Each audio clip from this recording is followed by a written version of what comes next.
Like many Nigerian rice dealers, Emeka Ugwoke imports overland from neighboring Benin, often through informal channels. But since the Nigerian government closed border trade in August to crack down on smuggling, his orders are stuck in Benin and rice prices have shot up. Yeah, since this year. Since I started this rice business, this year is the worst because the border closure has affected many of our goods. The price of a bag of rice has increased by almost 70%. Trade channels remain open through Nigeria's water ports, but they remain clogged by poor infrastructure, bureaucracy and corruption. Nigeria's neighbors complain the suspension of border trade goes against the spirit of the African Continental Free Trade Area deal Abuja signed in July. But Nigerian authorities note that most border trade is illegal and say $8 million worth of smuggled goods have been seized so far.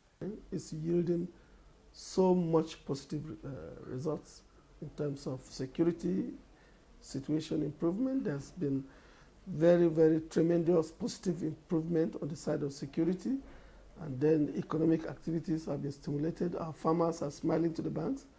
The patronage has shifted inward. Rice farmers like Reston Tedeke have indeed benefited from the closed border. Let's put it blunt out there. The federal government should keep the borders shut.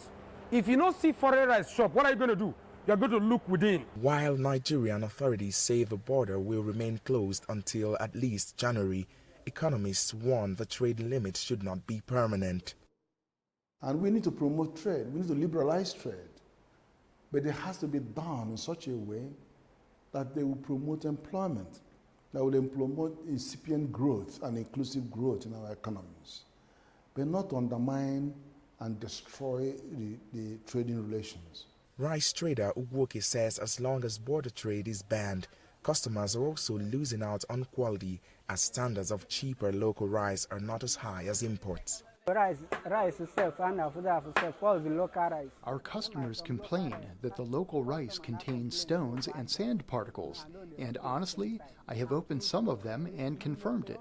Although Nigeria plans to reopen its border trade by January if its neighbors halt the smuggling, some lawmakers are pushing for a 2-year extension. If that happens, Nigeria will face growing pressure from its neighbors over free trade, as well as from Nigeria's millions of rice consumers. Timothy Obiezu for VOA News, Abuja.